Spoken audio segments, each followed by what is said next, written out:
जय श्री कृष्णा। राधे राधे। ओम नमः भगवते वासुदेवाय।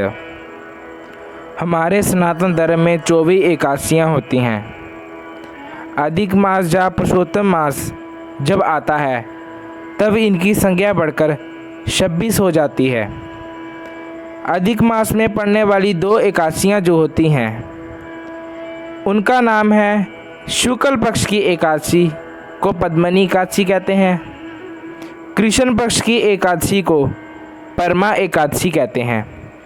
ये एकादशी हर 3 साल में एक बार आती है, इसलिए इसका महत्व और अधिक बढ़ जाता है। इसका व्रत करने पर मनुष्य कीर्ति को प्राप्त करता है और अंत में वैकुंठ को जाता है, जो मनुष्यों के लिए दुर्लभ है। एकादशी के दिन ओम नमः भगवते वासुदेवाय इस मंत्र का जाप करें। आज की इस वीडियो में मैं आपको परमा एकादशी की व्रत कथा सुनाने जा रहा हूँ, जो कि इस प्रकार है। पुरुषोत्तम मास के कृष्ण पक्ष की एकादशी को परमा अथवा हरि बल्लवा एकादशी कहते हैं। इस दिन भक्ति पूर्वक नरोत्तम भगवान विष्णु की पूजा करने से दुर्लभ सिद्धियों की प्राप्ति होती है। धर्मराज युधिष्ठिर बोले, हे वासुदेव, अब कृपा करके मलमास के कृष्ण पक्ष की एकादशी का नाम, उसके व्रत की विधि तथा महात्म्य को विस्तार पूर्वक बतलाइए। श्री कृष्ण बोले, हे राजन, इस एकादशी का नाम परमा है। इस व्रत के प्रभाव से समस्त पाप नष्ट होकर लोक में सुख तथा अंत में मुक्ति मिलती है।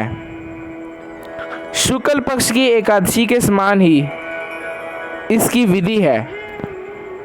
नरोत्तम भगवान का भक्ति पूर्वक पूजन इस एकादशी में करना चाहिए। इस बारे में एक मनोहर कथा जो कामपल्ले नाम नगर में हुई है, मैं तुमसे कहता हूँ।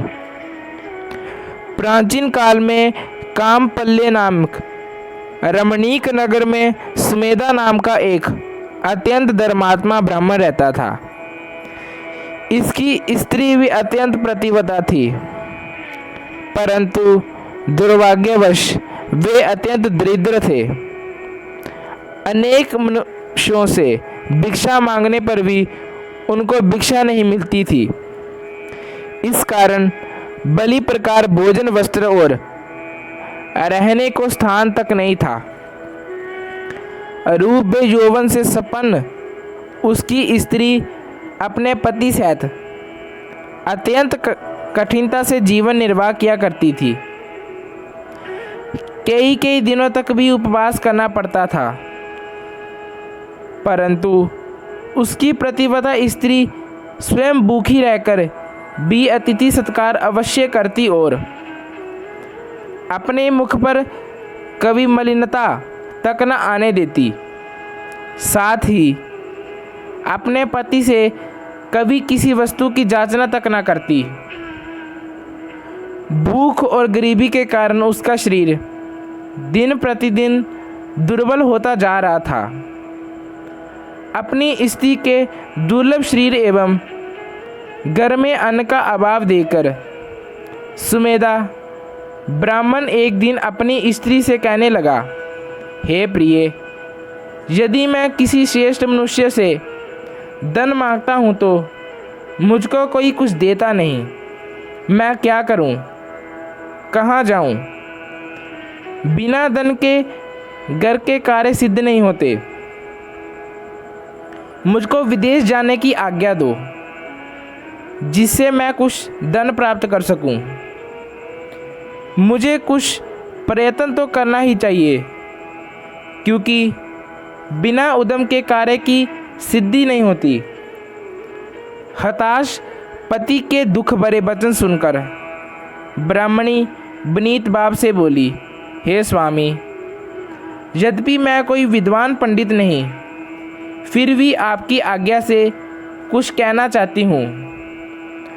पूर्व जन्म में जो मनुष्य विद्या दान और भूमि दान करते हैं, उन्हें ही इस जन्म में विद्या, धन और भूमि मिलती है। यदि कोई पूर्व जन्म में दान नहीं करता तो भगवान उसे केवल अन्न ही देते हैं। मैं आपका वियोग नहीं सह सकती। पति रहित स्त्री की संसार में माता पिता, भ्राता, शवसूर तथा संबंधी आदि सभी निंदा करते हैं। इसलिए आपको यहीं पर रहना चाहिए। अपनी स्त्री के ऐसे वचन सुनकर वे ब्राह्मण प्रदेश नहीं गया और कामपल्य नगरी में ही दिन काटने लगा। कुछ समय के पश्चात कौंडिन्य मुनि कामपल्य नगरी में पधारे।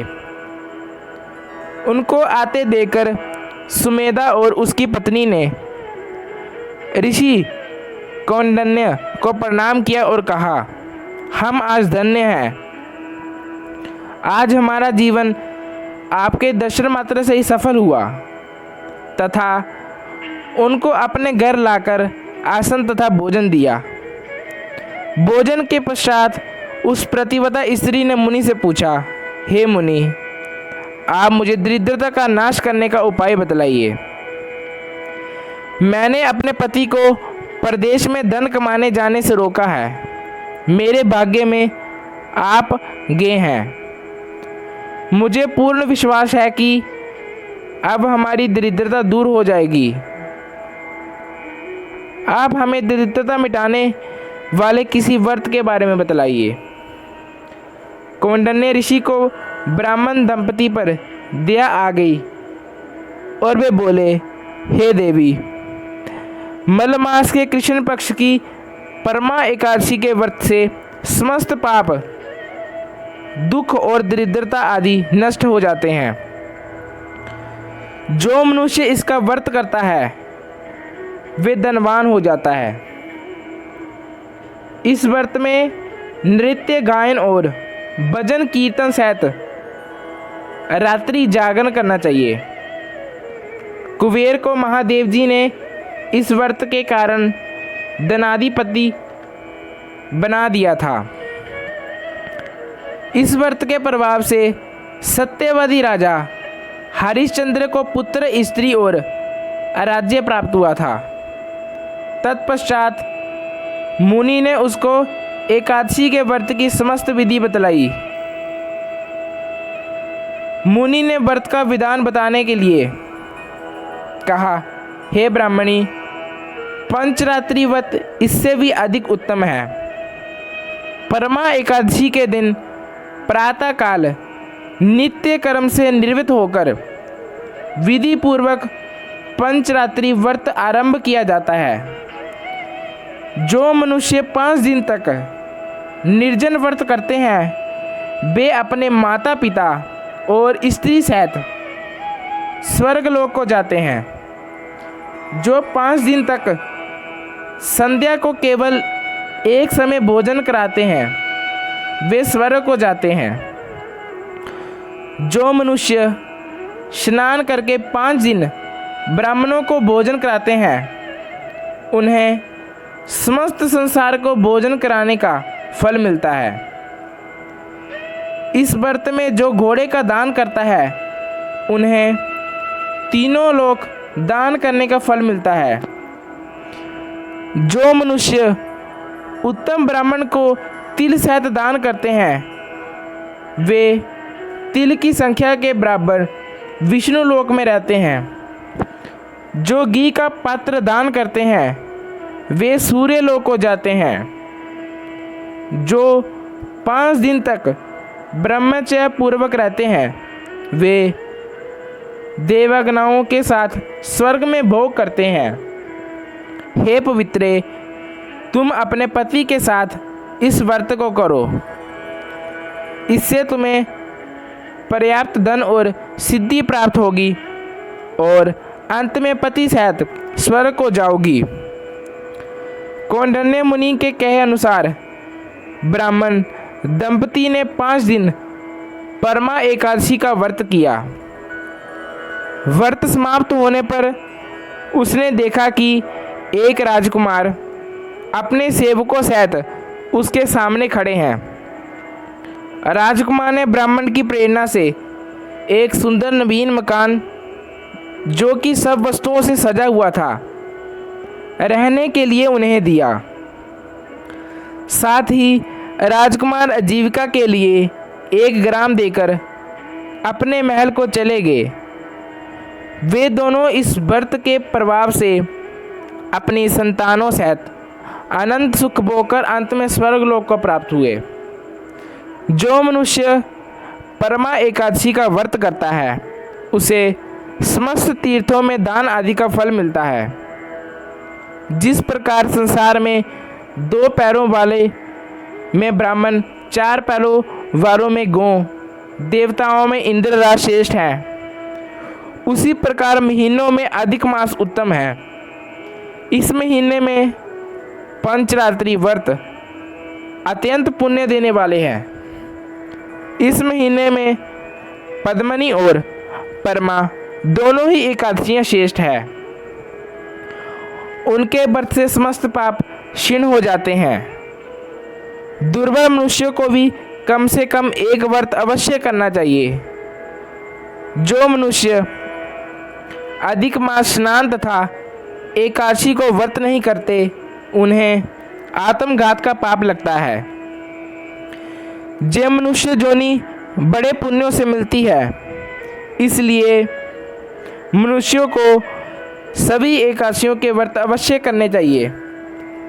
इस संवाद का उपसंहार करते हुए भगवान श्री कृष्ण ने कहा, हे धर्मराज युधिष्ठिर, जो आपने मुझसे पूछा था सो मैंने आपको बतला दिया। अब आप इसको व्रत भक्ति पूर्वक कीजिए। जो मनुष्य अधिक मास की एकादशी तथा शिवरात्रि का व्रत करते हैं, वे स्वर्ग में इंद्र के समान भोगों को भोगते हुए तीनों लोक में वंदित होकर विष्णु लोक तक प्राप्त होते हैं। इस तरह नई नई जानकारियों के लिए लाइक सब्सक्राइब करें। धन्यवाद।